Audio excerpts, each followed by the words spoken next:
Without the M2 Browning, this war would have been different. And that's no exaggeration. When the Russians came, they were met with a wall of bullets. Mounted on a Humvee or an M113, the American heavy machine gun quickly became the true king of the assault. When it's working, you can't even lift your head. But now, rolling out on an M113 with a Ma-Deuce on the roof, forget it. One hit and you're meeting your maker before you've even flicked the safety off. If in this footage the score is 10-0 in favor of the 50 cal after 10 seconds of fighting, and here an American volunteer is putting on a masterclass with the Ma-Deuce during an assault in the early months of the war, well, today the score is always in favor of the drone operator. The Ma-Deuce genuinely helped the Ukrainians a great deal. But FPV drones changed the rules of the game. Today the front is 5, 10, sometimes 15 kilometers of death, a solid kill zone.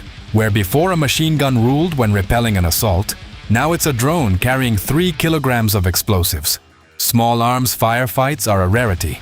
It seems like in these conditions, every M2 Browning in the Ukrainian army should just be carefully greased up and sent to a warehouse until better times, if not for a new leap in the evolution of combat that's happening right now. Unmanned ground vehicles. At first, soldiers laughed at these robots, calling them turtles. But now Ukrainian UGVs and ground turrets with the Ma-Deuce appear to be becoming a new phenomenon that's actually influencing the course of the war. Everything that comes into the field of view doesn't fly any further. Why did the old American machine gun become the perfect heart for the newest robots? And are ground drones really the new standard of warfare? And why are the Russians barely using them? Take off the rose-colored glasses. We're getting into it. Don't forget to subscribe to the Weapons of Victory channel and hope to see you soon. So the Russians first encountered a Ukrainian UGV near Kharkiv. It was a surprise for them. Honestly, this remotely operated cart with a turret isn't all that impressive at first glance, because this thing was literally built in a garage near the front line. So what's the operator's mission with this UGV? War always means losses. We try to minimize them. First, the UGV pushes through ruins where an enemy could be hiding. Then the operator drives it out into open ground, where the life expectancy of an infantryman is measured in minutes. The drone also has a tough time here due to limited mobility over rough terrain. Finally, the drone opens fire toward Russian positions hiding in a tree line. Of course, this isn't precision fire, because the recoil from the 50 cal makes the platform shake like a leaf in the wind. Pure chaos. But will anyone be brave enough to return fire? Experience shows there are no such madmen. So the UGV laying down suppressive fire covers the movement of friendly infantry. That's the first thing. And second, it draws fire from Russian mortar crews, which reveals their firing positions. What happened next? A few hours after this strange-looking probe, which at first glance looked like pure chaos, the Ukrainians hit the newly identified Russian positions with artillery, then assault, and take that tree line. If you want to see how that whole operation went from start to finish, we have a separate video about that assault on our channel. So just 12 months after their debut near Kharkiv, Ukrainian UGVs don't look improvised anymore. But standard solutions almost don't exist, because UGVs are being produced not only by many Ukrainian manufacturers, but also within individual units themselves. So everything is constantly being upgraded. Controls, batteries, hull, software. The one thing that stays unchanged, the M2 Browning. In that time, they've run thousands of missions. From resupplying the front and evacuating wounded soldiers to full-on assaults without a single human involved. You're about to see what that looks like. And yeah, the M2 Browning is doing most of the talking, so. They drove into the village in the fog in cars, but then our UAV spotted them. The UGV rolls in to settle the matter. The operator stares hard at the screen. No point waiting. The floor is given to the Ma-Deuce.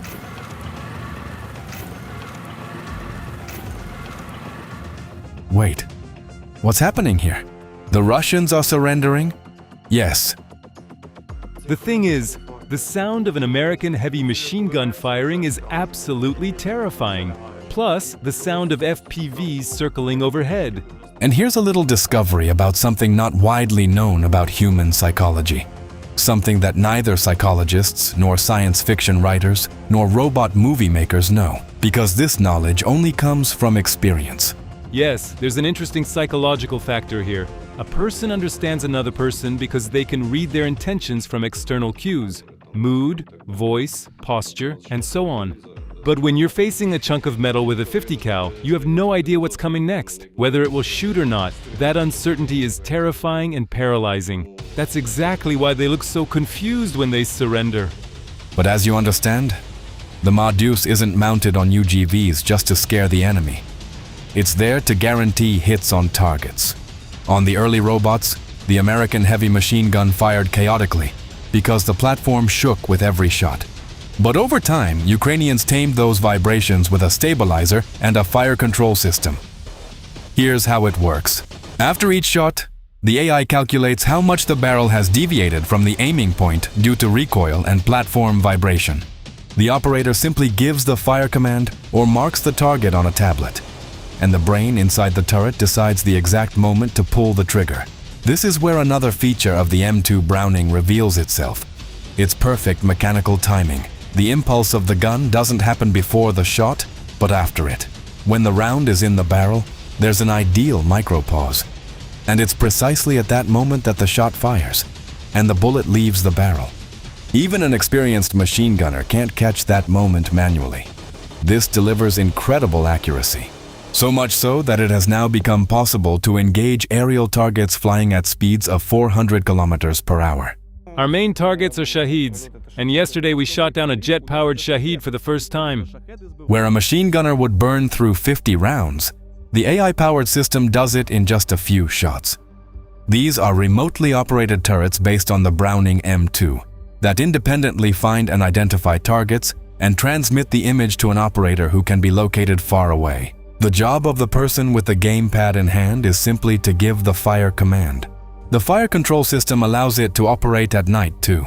These are footage from a nighttime clearing of a village house. In front of the UGV operator is a screen with a live feed from a camera and a thermal imager. A drone in the sky controls the surrounding space. And there's the house. If a Ukrainian fighter were there instead of the robot, the advantage would be with the Russian, because he's in cover. The UGV opens fire. The Russian thinks it's some kind of crazy Ukrainian, because nobody shoots while standing in the open. That only happens in movies. The Russian returns fire, but a robot isn't a person who ducks for cover, so the American heavy machine gun coldly finishes the job. Of course, operations like these are supported by recon UAVs and systems to counter Russian EW jamming, because without a signal, any UGV turns into helpless scrap metal. But as you can see, in just a matter of months, UGVs have significantly changed how Ukraine fights. First our UGV clears the street, and only then do the guys move in. So why aren't the Russians taking advantage of what robots offer? The Russian army has large platforms weighing 7 to 10 tons. They're too visible to Ukrainian recon drones and too vulnerable to artillery. On top of that, they're extremely rare, so Russian unit commanders can't deploy them everywhere. It's simpler to send a person on the assault, someone you don't have to file a stack of reports over when they're lost. And the final argument: the Russian army doesn't have the Browning M2. Russian 50 cal equivalents are not as stable or reliable. The Ukrainian army is betting on small, cheap, modular systems that are easy to hide and not too painful to lose. Hundreds of private companies and volunteer groups are competing with each other to build the best UGV. Developers stay in close contact with frontline units, so battlefield experience is immediately fed back into new models with better firmware and mechanical solutions. But the Russians are learning fast how to counter Ukrainian UGVs. Every time our UGV goes out, it gets met by FPVs, but it takes the hit and keeps going. Here's a robot meeting an FPV ambush drone, and here's one robot pulling another off the battlefield. You used to only see that kind of thing in Marvel comics. Look at how many robots were hit at a range of 100 meters. But that's exactly the point. It means a lot of soldiers' lives were saved. The US Army is studying Ukrainian experience closely. Yes, sir. Just as a general way of doing business, their level of innovation is out of this world. Who knows? Maybe we'll soon see a ground operation where UGVs are the main players on the battlefield. But there's a problem. American equivalents cost tens of times more, because they're more loaded with features. Drop a comment and tell us, what's better? having a limited number of feature-packed robots, or betting on quantity? And overall, do you think UGVs are really the future? Yet, the hardest missions in this war are still executed by the people holding small arms instead of joysticks. During combat, fighters don't have time for sensors and artificial intelligence. What saves them is their sheer will, a dependable weapon, and tough transport. Ukraine is among the top 3 largest operators of Humvees in the world, about 6,000 units. Thanks to the Americans for this equipment. But only here does the order of the Humvee exist. There is a secret chat in Ukraine where only those who work with Humvees communicate. We invoke the steel.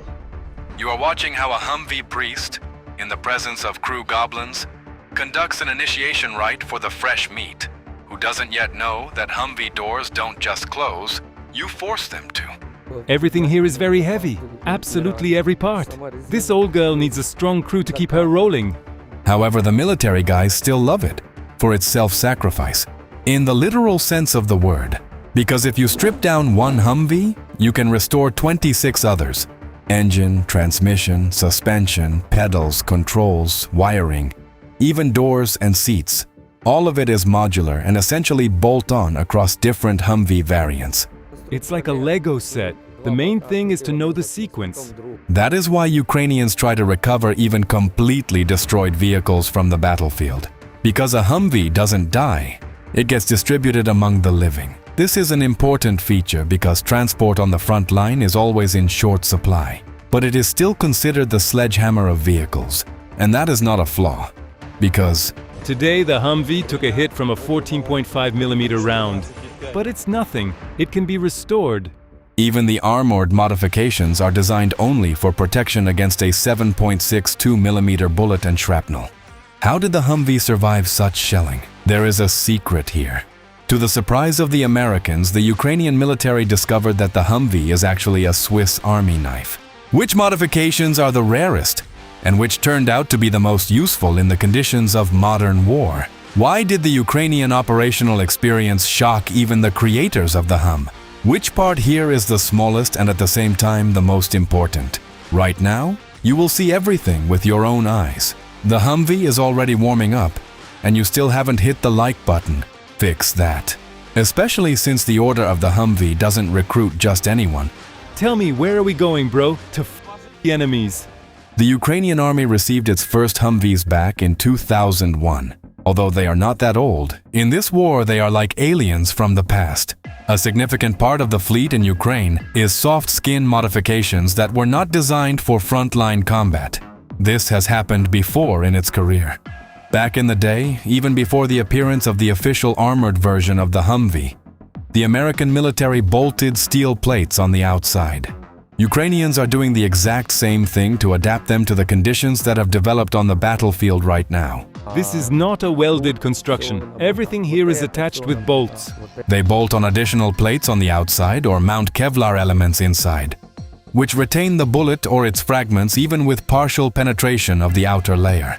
If a piece of shrapnel penetrates the armor, it gets stuck in this lining. But what about the glass? Because 14.5mm rounds have colossal energy and usually pierce light armored vehicles. The armored glass that is currently being produced in Ukraine for Humvees is often made thicker than the original American ones, so that it can withstand heavier hits and close artillery bursts. To withstand a 50 caliber or 14.5mm, the thickness of the block increases from the standard 60mm to 100mm, and even more, 140mm. But, as you can see, it saves the crew's lives. The weight of such a block is from 60 kilograms.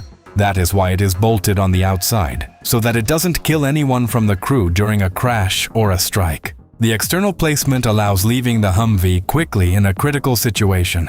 If the vehicle is on its side, you won't open the heavy doors. Then you just turn these handles and the glass falls out.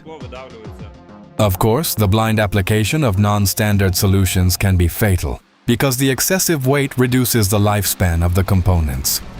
Fortunately, back in the day, the Hum received a huge safety margin for the base chassis. It's as if the American engineers guessed that a harsh fate was waiting for it. The sheer strength of the chassis allows you to create any modifications on this platform. In Ukraine, special units handle this. Later on, you will see their work. But if the frame can be reinforced, what about the engine and the automatic transmission?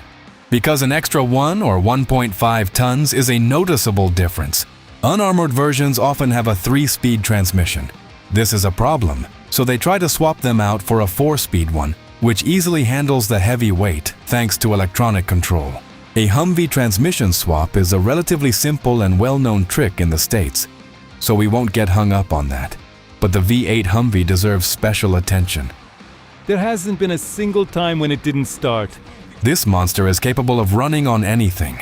The main thing is that the bulk of the fuel cocktail consists of something that burns.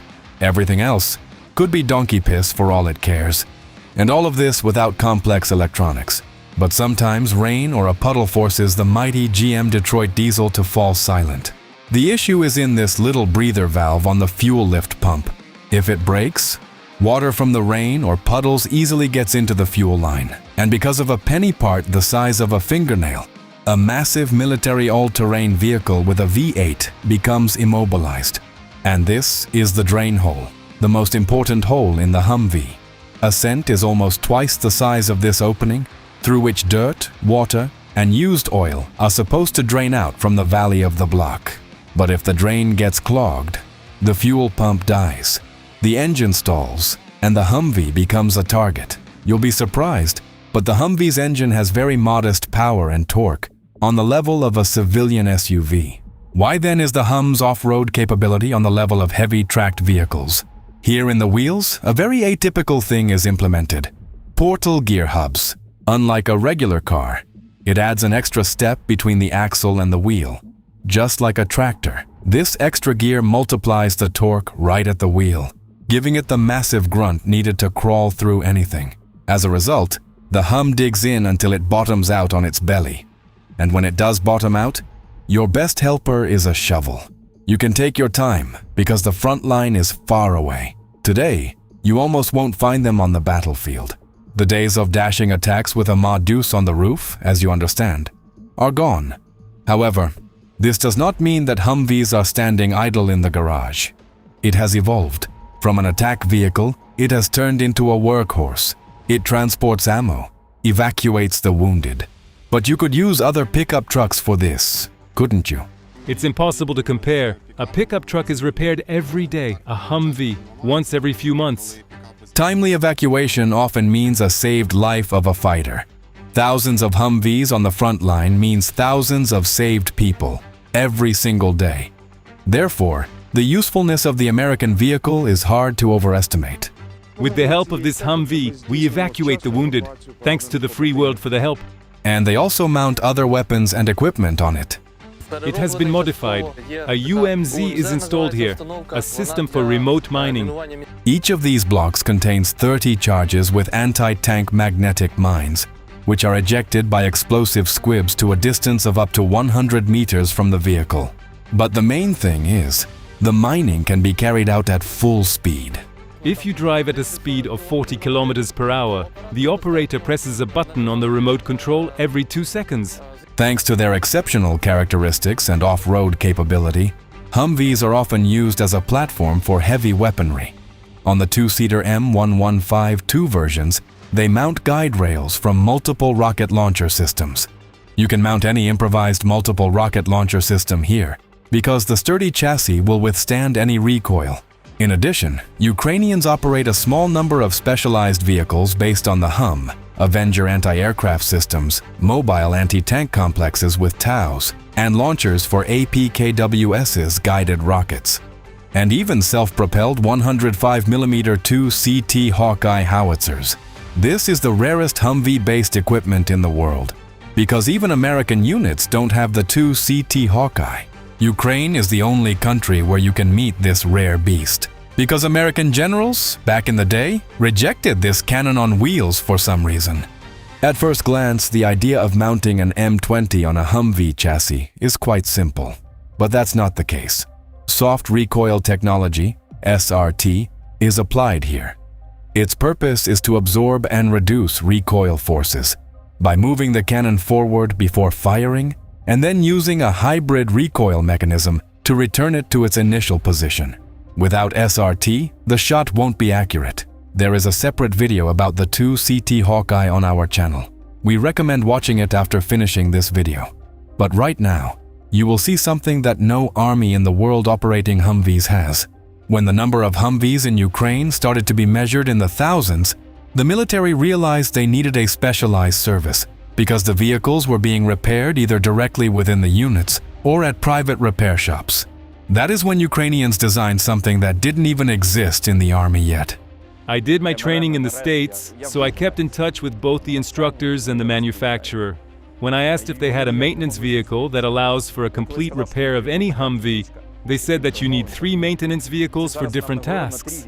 This trailer includes a full-fledged tire shop with wheel balancing, pneumatic and hydraulic jacks, a generator, a loader crane that allows swapping an engine right in the field in 2 to 3 hours, and 3 spare engines on board. We swapped the engine even out in the field. 7 of these workshops on wheels are operating across all sectors of the front line. The repair protocols are strictly defined. Perhaps it is only thanks to these crews that Humvees in Ukraine are still in the fight. Write in the comments about your own experience operating the Hum, since we have a lot of military folks among our viewers. Or if you are not yet a member of the Order of the Humvee, drop your thoughts on the fact that Pete Hegseth ordered the army to stop purchasing obsolete systems, directly citing the Humvee as an example of excess equipment. But in the war in Ukraine, there are M113s, which are simpler, cheaper, and more reliable. There is practically nothing to break here. Well, almost. Exit hole from a 30mm full penetration. You're not fixing that. This isn't a Humvee. You can't just replace a panel. A few hours ago, this M113 ended up in a meat grinder. If a Humvee had been in its place, you'd be looking at scrap metal. Because the enormous kinetic energy of a 30mm round can not only punch clean through a vehicle including the engine, it can destroy the frame or suspension. But this 113, or MK, as Ukrainians call it, looks surprisingly intact after a savage fight. Can it actually be brought back to life? Here's the situation. The round came in from the side, hit the engine, and exited out the other side. It's no wonder the Americans have been trying to get rid of it. The 113's hull is made from an aluminum alloy, not steel like the armored Humvee. And although the aluminum coffin weighs more than twice as much, it's debatable whether it's actually more survivable. But Ukrainians have found ways to make it both very aggressive and very useful in this war. After the war, Ukraine could host a championship in upgrading the 113. New weapons, new protection, full conversion to robotic platforms. You're about to see all of it. The M113 is a classic from the 1960s, simple and reliable. Its armor holds against 7.62 millimeters. That's exactly why Ukrainian assault troops in this footage drive right up to Russian positions with considerable confidence and engage in combat. And after completing the mission, they climb back into the M113 and pull back without drama. But that was 2 years ago. Today, the aluminum coffin's protection is no longer adequate because drones are circling overhead. In this footage, a Russian FPV is chasing a 113 with an EW system on the roof. A Ukrainian soldier tries to shoot it down, miss. He quickly ducks back inside. Impact. This time it got off lucky. But as you can see, the net and the EW system guarantee nothing. The FPV punched a hole. If there had been a second and third FPV in the air, the result would have looked roughly like this. RPG warheads, which most FPVs carry, punch straight through the 113's special aluminum alloy armor. RPG hit, clean through, including the instrument panel and the engine. There was a fire, but this baby saved all of us. Everyone made it out alive. But then this unusual footage came our way. At the moment troops are loading up, the APC takes an RPG hit. The smoke clears and what? No penetration. Then another hit follows. Thick white smoke from the hatch indicates the fire suppression system activating. Think that's the end? The explosion deafened me, so I looked at the tachometer and saw the needle trembling. That meant the engine was still running. I was shocked. I pressed the accelerator and the MK moved. And indeed, the 113 coughs black smoke and starts rolling. At that moment, I was the happiest person on the planet. Hit like if you understand exactly what that driver was feeling. Don't forget to subscribe to the Weapons of Victory channel and leave a comment. And we continue. Among the over 1,900 M113 units Ukraine bought or received from allies, there are countless different versions of this vehicle. The most protected version of the 113 is considered to be the Australian variant. The aluminum coffin is covered in ceramic panels that stop 14.5mm rounds. The floor is reinforced with steel against mines and IEDs.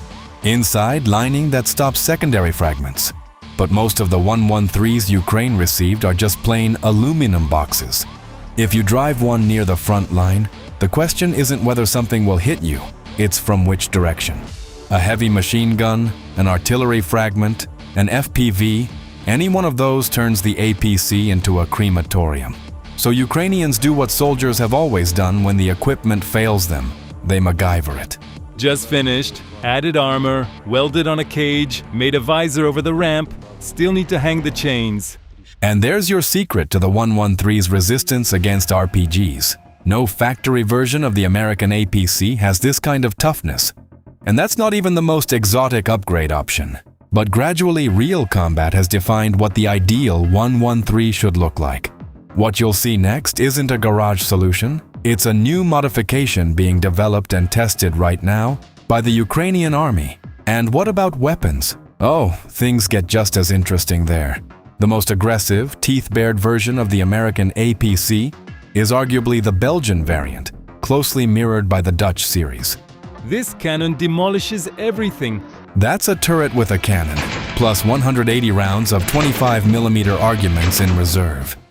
There were cases where this thing took apart a T-80. And for dessert, an FN Mag 7.62mm machine gun. Because sometimes less is enough. We have a separate video on our channel about how the Benelux modification of the 113 fights in combat, so we won't go deep on that here.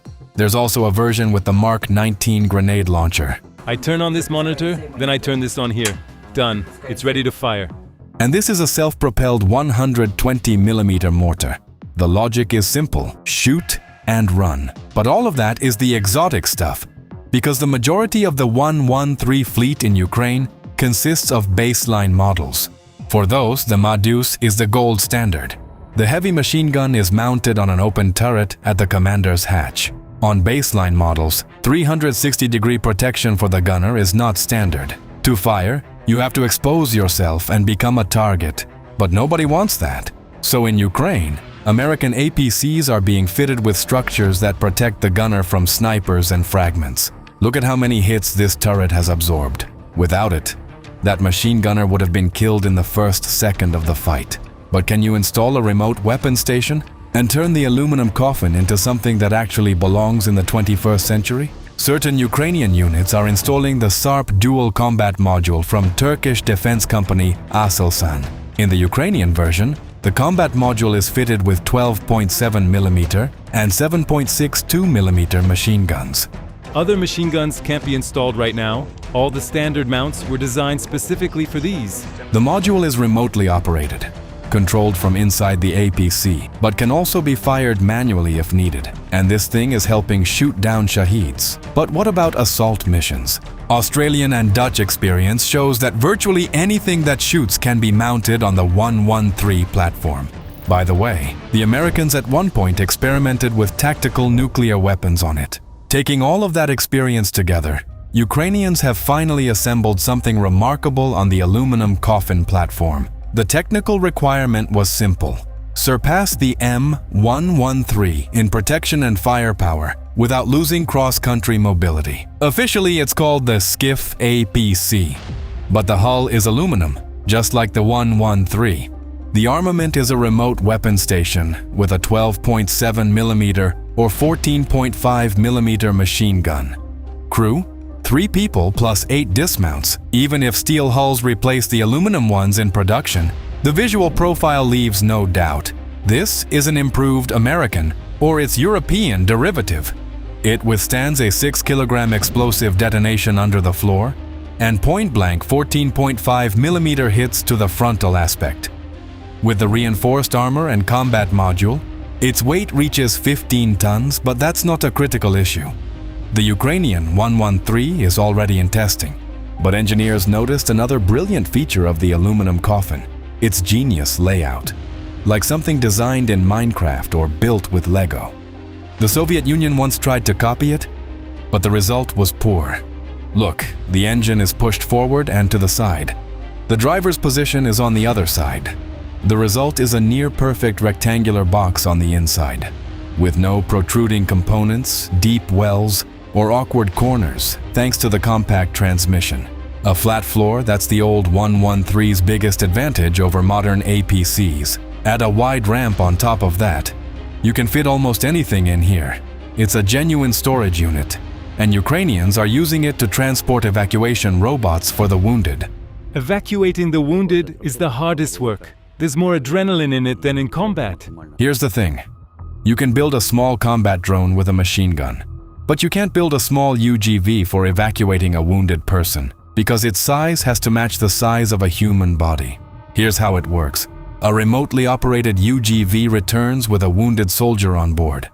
At a somewhat safer distance from the line of contact, an M113 is waiting for it. Watch. The UGV drives inside the armored vehicle like pulling into a garage. Now you have to move fast because its add-on protection might survive 1 or 2 FPV hits if lucky. But if there are more birds up there, well, you know how that ends. Missions like these always come with a huge adrenaline rush, but they also always bring enormous joy when everything works out. Just 2 to 3 years ago, it was widely believed that the war in Ukraine would be the M113's final mission. Too outdated, too obsolete. More than 80,000 units have been built since 1960, so Allies handed them to Ukraine without a second thought because disposal would have cost more. But today, the M113 is the only APC in the world that is better prepared than any other for cooperation with UGVs. This platform deserves a long life, and the man who made this APC possible deserves our gratitude. Thank you, General James M. Gavin. Thank you, Jumping Jim. You'll be surprised, but the M113 isn't the only thing Ukrainians are grateful to General James M. Gavin for. The M113 Hawk systems also appeared under his patronage. In Ukraine, they're called the perfect complement to the modern Iris-T and Patriot. Actually, the Hawk is the father of the Patriot. The Pentagon officially took the Hawk off combat duty in 2002, but right now the Hawk is being supplied to Ukraine. Dear Americans, thank you for all support you already provided to Ukraine. Russia was so afraid that it sent 3 new stealth missiles to destroy it. That was the hardest fight because 3 Kh-69 missiles were coming straight at us, constantly changing altitude. It was a 3-on-3 duel, and the Hawk won. Is that just luck? Because the Hawk's analog brain operates on the principle of a Coca-Cola vending machine. It shouldn't be capable of standing up to modern threats. And yet there it is, burning 3 stealth missiles out of the sky. How did it happen that the old Hawk, which appeared in the middle of the last century, is shooting down new Russian missiles on par with modern systems? And actually doing it better, because by the book, Patriot needs 2 missiles per target. 3 targets? That's 6 missiles. Hawk did it with 3. Its missiles know how to attack from above like the way a hawk dives on its prey. Maybe we don't fully understand the Hawk. Maybe the Americans retired it prematurely. Or maybe this isn't quite the Hawk missile system everyone thought they knew. You're about to see it all with your own eyes and decide for yourself. Hit like so other viewers can find this video. And if you're interested in how weapons actually perform in a real war, not on a training range somewhere. Don't forget to subscribe to the Weapons of Victory channel. Wish you luck and hope to see you soon. So let's start with the tactics, past and present. In the late 1950s, NATO was bracing for a Soviet lightning strike on Western Europe. The Hawk's tactical mission was to shield the front line from attack. Aircraft, helicopters, and the cruise missiles that were just beginning to appear at that time. In other words, the Hawk was meant to be a shield for infantry and armored vehicles on the march. This contraption, the most recognizable part of the whole system, But the USSR never dared start that conflict. So the Hawk's combat baptism didn't happen in Europe. The Six-Day War, 1967. Legend has it. First combat launch, direct hit. Too bad it was friendly fire. Talk about a rough start, but after that, everything went smoothly. The Hawk fully lived up to its official name, but the Americans nicknamed it Hit and Watch It Kill, which is even more accurate. Before the Russo-Ukrainian War, the Hawk had over 100 confirmed kills worldwide, so it arrived in Ukraine holding the title of one of the most effective SAM systems in the world. The Hawk is a star, but an aging one, because it is very, very slow. This is the control panel with different operating modes. This is the computer that processes information from the antenna, then that data goes to the command post. The computing power of this computer is effectively zero. Strictly speaking, it isn't a computer at all. It's an analog information coordination central that links the search radars to the illumination radars. This is the very first version of the Hawk that the US handed over. Its hardwired logic cannot be reprogrammed. Instead of a processor and software code, there are blocks of resistors, capacitors, and transistors. Just imagine the processing speed, and something had to be done about that. But alongside that, another problem emerged: the sheer bulk of the Hawk missile system. There's just too much metal, cables, wiring, and trailers here. Add to that the loaders, 6 launchers, and the missiles to go with them. Every element of the battery is towed separately by standard Army tractors. The total number of towing vehicles reaches 15 units, plus up to 70 personnel. The Hawk needs a large team. Some maintain the missiles, others handle the launchers, others do repairs. It's titanic work. For comparison, the Iris-T performs the same tasks with just 3 to 4 vehicles. And finally, the Hawk's biggest problem, the one that kills any enthusiasm. Its missile requires continuous illumination of the target by its own radar all the way to impact. There it is, with 2 large antennas on a single platform. Looks like a giant pair of binoculars, doesn't it? And that's not a coincidence. This thing is going to surprise you. Operating principle: 1 radar, 1 missile, 1 target. But a battery only has 2 high-power illumination radars, meaning you have 6 launchers and 18 missiles, but you can only engage 2 targets simultaneously. While the missile is in flight, the radar cannot look away for a single second. Lose the illumination, the missile goes blind. Picture it. Somewhere out in a field, a Hawk battery is set up. Generators roar like they're powering a small factory. Radars are blasting constantly into the airwaves. Cables scattered across the ground. The crew sprinting between trailers and launchers, and this entire contraption can simultaneously engage 2 targets. The Hawk turned out to be not only very slow and very bulky, but also conceptually locked into the logic of 1960s warfare. Yes, it's a masterpiece of analog military engineering, but let's leave that for modern marvels on the History Channel. We cover combat effectiveness. The Hawk is a weapon from an era when individual bombers or small flights of aircraft crossed the sky, not swarms of cheap drones and dozens of cruise missiles simultaneously. And here's how Ukrainians forced it to work in the 21st century. First, in Ukraine, Hawks are not positioned at the front line but in the 2nd or 3rd layer of air defense. Their mission isn't to shield troops on the march as in the 1960s. It's to intercept targets approaching cities and critical infrastructure. That's a complete change in tactical role. We have 4 launches to our name, 4 cruise missiles shot down. Second, dispersal. Ukrainians have stretched the system's elements across several kilometers, about 2 miles or more. Destroying the battery in a single strike is no longer possible. We basically live in fields. The main thing is to keep the personnel alive. Then we can do anything, even the impossible. Third, integration with other sensors. Someone else finds the target. A different radar, a different system. The Hawk is now a team player, but its role hasn't changed. Hit and watch it kill. Our tally is 40 Shaheeds plus 14 missiles. The integration of the Analog Information Coordination Central with digital systems is probably the most important change in the Hawks currently fighting in Ukraine. This happens through modules that convert digital signals to analog and back again. Roughly speaking, it's Google Translate, converting from Sanskrit to English.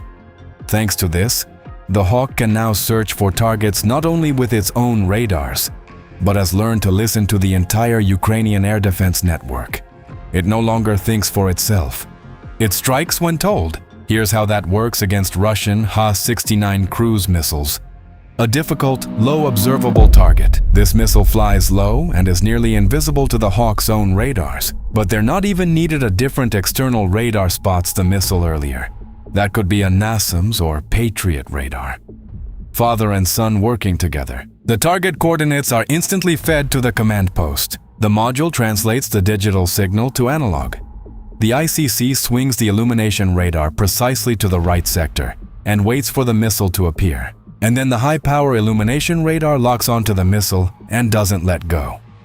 Launch. Despite being considered old, the Hawk's 40-kilometer range is twice that of the German Iris-T SLS, and its ceiling of 18 kilometers is almost on par with the Iris-T SLM. But the Hawk's real value isn't in its maximum performance figures. It's in its minimum ones. The KH-69 can fly as low as 20 meters, which helps it hide from radars behind terrain features and infrastructure objects. Can the Hawk miss? Yes, if the missile's speed drops to 0 kilometers per hour, which, as you understand, is nonsense. Under any other circumstances, the Hawk's radar will see the KH-69. The high-power illumination radar is tuned to hear only the frequency that corresponds to the missile's speed. Everything else is simply empty noise to it. But there is another detail that can give the American missile trouble. The Russian KH-69 has a square cross-section and a coating of special radar-absorbing materials. This reduces its radar cross-section. In certain aspects, the Hawk's missile can lose the target, and that's when things get really interesting. If the missile loses the target, it climbs upward and its seeker looks down, searching for the lost target. As soon as the seeker picks up the signal again, the missile immediately dives back onto the target. This is likely referring to manual override. In one of our videos about NASAMS, a Ukrainian operator said he prefers manual override. How that works on NASAMS you can check out after watching this video. And here's how it works on the Hawk. When the automation loses a target maneuvering very low over the ground, the operator steps in. He manually helps the high-power illumination radar maintain track. Sometimes just a few seconds is enough for the radar to confidently reacquire the target. On screen, this doesn't look like a modern video game. No sleek 3D models, just noise, clutter, and a small bright dot that you absolutely cannot lose. It's precisely because of these manual skills of Ukrainian operators that the old Hawk has proven more effective than some newer systems where the brains trust the automation too much and simply shut down when the signal is lost. The MIM-23's warhead weighs around 75 kilograms. That's significantly more than most short-range missiles. And when it detonates near a cruise missile, it literally creates a cloud of metal in the air that tears the KH-69 to pieces. So the old Hawk suddenly showed its teeth. Its value cannot be overstated, and its prospects are very bright. Because unlike modern systems, the Hawk has no missile shortage. If the Patriot is a Ferrari because each PAC-3 missile costs between $2 and $4 million, and the US produces only a few hundred per year, then Hawk missiles were produced for decades and stockpiled all over the world. Taiwan alone has 900 missiles it no longer needs.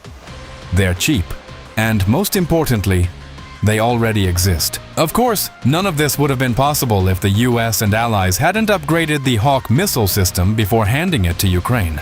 But not all systems went through modernization. For example, most M777s arrived in Ukraine bare, without the digital fire control system. Hard to recognize the king of the herd in that pile, isn't it? The folks at BAE Systems are in shock at what Ukrainians are doing with it. Thanks to our partners, we have the most advanced version of the 777, the A2. It's fitted with a digital fire control system, the DFCS. That's the 777's ACE card. But before being shipped to Ukraine, it was removed. The Pentagon was afraid the technology would fall into Russian hands. Eventually, though, fully equipped howitzers were spotted at the front. But Ukrainians started pulling the digital fire control system themselves on their own initiative. So what happened? The guys are stripping out the electronics so the Russians can't track them down. Does the digital fire control system actually give away the howitzer's position, or is this just soldier instinct? And the big question, without all those electronic gadgets, has the king of the herd become just another ordinary howitzer? First, we're heading to a firing position to see what the 777 can do in ways the Pentagon can't quite figure out how it's being pulled off without hundreds of millions of dollars. Then we're visiting the location where these wrecks get torn down to the last bolt. Hard to recognize the king of the herd in that pile, isn't it? The folks at BAE Systems are in shock at what Ukrainians are doing with it. But let's start with why the American brain doesn't fit this war. So the digital fire control system consists of several modules mounted on the howitzer: a digital fire control computer, a laser muzzle velocity sensor, and the communication location enclosure, which handles navigation, communications, and coordinate transmission. Here's how they work together. When a commander receives target coordinates, target type, and mission priority, the first thing he needs to know is where his own gun actually is. That's the job of the CLE module, which uses GPS and inertial navigation to instantly lock in the precise coordinates and orientation of the gun in space. Once target coordinates and weather data are entered, the digital computer spits out the firing solution in seconds: barrel elevation angle, azimuth, charge type, and power. This is the standard charge, which can be reduced by removing one section. And this is the full charge, maximum. The commander gives the order. At that exact moment, the laser sensor captures the real muzzle velocity of the round, because barrel wear, powder temperature, and humidity all produce a different result every single time. Even a small difference in velocity at a distance of 20 kilometers translates into hundreds of meters of deviation. The sensor automatically applies the correction for the next shot. The 777 hits far and hits very accurately, so we're doing a lot of damage to the Russians. For an experienced artilleryman, getting a 777 with the brain is like trading a bicycle for a Harley. But speed and convenience come with risks. The DFCS runs in active mode continuously. GPS receiver, inertial navigation, digital communications, all of it radiating an electromagnetic signal. For self-propelled howitzers, that's dangerous too, but they can immediately relocate after firing. A towed 777 cannot. So for crews fighting from fixed positions, that's a serious problem. The towed 777 has a range of 24 kilometers with standard rounds. Today, that's roughly the distance to the front line. About 8 kilometers to the Russians. That means the 777 is firing practically from the front edge of the battle area. Radiating a signal in those conditions is basically handing a burglar a key to your front door, because Russian EW systems run non-stop and cover dozens of kilometers. That's exactly why Ukrainians are pulling the CLE module, without which the whole system goes dark, and switching to what they call radio silence mode. But that does not mean the 777 is shooting blind. We have a target, Russian trench positions. We're about to make their trenches a little deeper.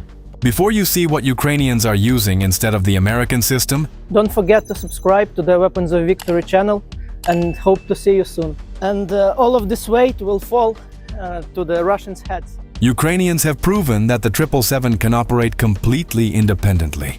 The commander holds a standard tablet running the Kropyva app, which ties reconnaissance and fire assets into a single shared operational picture. Any Ukrainian unit can enter coordinates of detected Russian positions or equipment directly into the system. By NATO classification, this falls under the C2 type, Command and Control. It means the scout and the artillerymen are looking at the same screen. Scouts don't need to call the artillery. Commanders don't need to call the scouts. Everything is in the app. The battery commander simply distributes targets between gun commanders, and from there it's straightforward. The Kropyva combat control system has a ballistic calculator built in for the 777. Once the gun coordinates, target coordinates, and weather data are entered, the app outputs barrel elevation angle, azimuth, and charge type. The gunners use classic mechanical sights and an optical panoramic sight, spinning the hand wheels manually the old-school artillery way, until the mechanical scales on the howitzer matched the numbers they were given. Then the commander gives the order. Заряжать! Пострел! If the howitzer is properly zeroed, the margin of error is around 3 meters. Just keep the shells coming. 2 or 3 rounds, and the crew conceals the gun, barrel lowered to the ground, branches thrown on top. Everything's clean, actually perfect.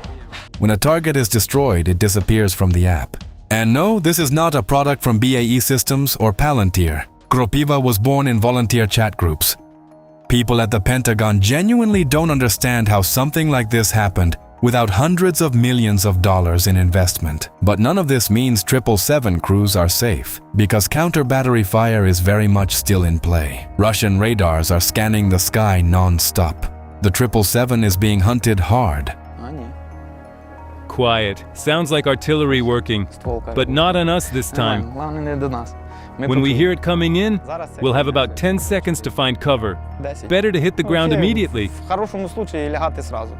A counter-battery radar doesn't need a GPS signal. It needs a shot. While the shell is still in flight, the radar tracks its trajectory. In fractions of a second, the algorithm works backward along that trajectory and locates the firing point with accuracy down to tens of meters. Those coordinates go straight to an enemy battery.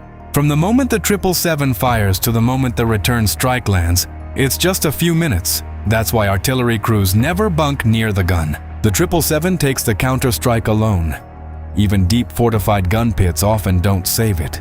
Our howitzers have taken hits from Lancets, Grad MLRSs, and Krasnopol rounds, but we always bring them back. Wounded howitzers end up here. Hard to recognize the king of the herd in that wreckage. Can they be restored? Hard to believe, but yes. Western partners don't get it. For them, it wouldn't even qualify as scrap metal, let alone something worth repairing. Ukrainians can't afford to throw a gun away, because a replacement might never come. So they strip whatever's left of a 777 down to the last individual part. Every piece that survived might be needed later, because from those pieces, they essentially build an entirely different howitzer. But some components have to be restored from scratch, and that's where things get complicated. Look at the size of the shrapnel coming in. Titanium gun. That's another name for the 777, because titanium is used extensively throughout its construction. That metal cut the system's weight nearly in half compared to similar howitzers. But it became a problem, because titanium is not ordinary steel. The guns come in with all kinds of damage. A lot of it is shrapnel damage. Ukrainians have mastered the technology of welding titanium surfaces on damaged artillery systems. This had never been done in Ukraine before, because titanium is a demanding metal, and only a handful of people in the entire world can weld it without cracks or deformation. We're in contact with our Western partners. In video calls, we broadcast the entire 777 restoration process and other details. In some cases, they're learning from us. They say so themselves. BAE Systems, after seeing Ukrainian repair shops, was so impressed it opened talks about cooperation, starting with maintenance work in Ukraine and potentially moving toward production down the line. Some guns come back a second, third, even fourth time because I recognize my own welds. The scale of artillery fire in this war is apocalyptic. So 777s need restoration not only because of combat damage, but simply from physical wear and tear. With spare parts running short, even solutions like this become relevant. That's a hydraulic pneumatic accumulator pulled from a tractor. At that point, the question of whether the 777 is a British howitzer or an American one stops mattering entirely. The real question becomes whether it's even a 777 at all. Let everyone resolve the George Washington's axe paradox for themselves. But the main question remains, is the M777 still the king of the herd in a war where hundreds of FPVs are circling in the sky at any given moment? Is restarting production of these howitzers actually a mistake? Drop your thoughts in the comments. The heroes of this video were born a long time ago, but without them, this war would look very different. Fortunately, they were once produced in massive numbers, so they're still in the fight today. It was precisely that scale of production that shaped their fate. And now, for the most dedicated of you, A short special report straight from our studio, filmed right at the front line. Watch as the 25th Brigade, 7th Corps of the Air Assault Forces, holds the line so our infantry can breathe.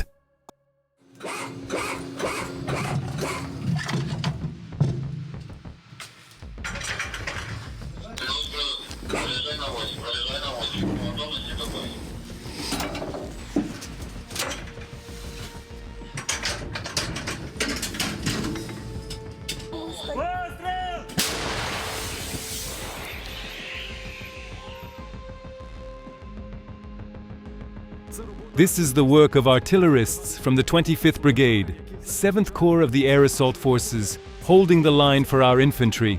They're targeting enemy positions on the outskirts of Hreisheim. There was a small assault group there. We fired 5 rounds, enemy hit. The last 2 landed right on target. -1 assault group. Now that's a good Russian. Word of a successful strike gets back almost instantly. Right away they're dropping fire emojis, thumbs up. Right away the command comes back like, hit them again, one more time. The artillerists of the 25th Brigade have no shortage of work. The enemy keeps pushing to break through Hreisheim and dig in toward Dobropilya. They try to assault every single day, multiple times. Small groups, 2, 3, 4 men at a time. We'll show you how a gun crew actually operates. But first, let's talk about how we got to the paratroopers' positions. I check the intel they feed me. Muddy, clear, can we move, can we not? And I report along the route point by point. We hit a checkpoint, I get a thumbs up, that means we're good. If they message me that it's time to run and take cover, and we're out in the open, we don't stop. We push to the nearest cover no matter what. If we spot even a small bush, we spread out as far from the vehicle as possible. Priority number 1 is not us, it's the equipment. On site, Valentin meets us, commander of the M109 Paladin howitzer. While the crews are unloading ammunition, we ask him how the gun team runs. I calculate the settings and pass them to the gun. The gunner receives them, issues commands at the piece, a certain charge, a certain load, and corrections to his assistant, who sets the sight, while the gunner sets the elevation. Andriy is the senior gunner. Speed and accuracy of the strike depend on him. I take all the numbers, I run the occupancy here, and I manage the crew here. I call what to bring, what to hand over. The driver mechanic brings the gun into position, camouflages it, and keeps it battle-ready throughout the fight. Our work is a team effort, and for the driver mechanic, that's obviously vehicle maintenance. Plus, I handle the powder charges, that's extra work on top of that, plus camouflage and decamouflage. I love this energy. This is fire right here. Since the start of April on the Pokrovsk axis, nearly 700 enemy assault attacks have been recorded. The occupiers are pouring most of their effort into trying to hold Hreisheim and push the offensive further. The artillerists of the 25th Brigade, 7th Corps of the Air Assault Forces, together with other Defense Forces units, are breaking those assaults every day and destroying enemy forces before they even get close, stopping the Russian advance deeper into Donetsk Oblast. Now, a few words from us, your team behind this video. This episode took us an enormous amount of time and effort to put together. Hours of research, digging through declassified documents, military reports, combat footage, and technical data from across the globe. So if this video gave you something, whether it was knowledge, inspiration, or just pure excitement, please leave a comment below. We genuinely read every single one. What we witnessed here isn't just military ingenuity, it's something deeper. It's the story of a nation that looks at what others throw away and sees potential. That takes obsolete and turns it into unstoppable. That rewrites the rules of modern warfare with tools forged in another era. Russia came with brand new equipment, fresh doctrine, and overwhelming numbers. And it got humbled by iron, by creativity, and by sheer Ukrainian determination. And there you have it. Friends, 5 legends, 5 stories, 5 weapons that the world had written off, and Ukraine brought them back from the dead. And here's the big question we want to ask you directly. What should we cover next? Drop your ideas in the comments. Write in the comments whether you think Western armies moved too early toward expensive, complex systems, while other armies kept betting on mass production. We want to hear what you think. And in these playlists, you'll find more videos about Western weapons fighting in Ukraine. If you made it this far, 1 full hour with us, you are exactly the kind of viewer that makes this channel worth building. Thank you. Seriously. From the entire team, hit that like button. Subscribe if you haven't already, and we'll see you in the next one. Stay safe and support Ukraine.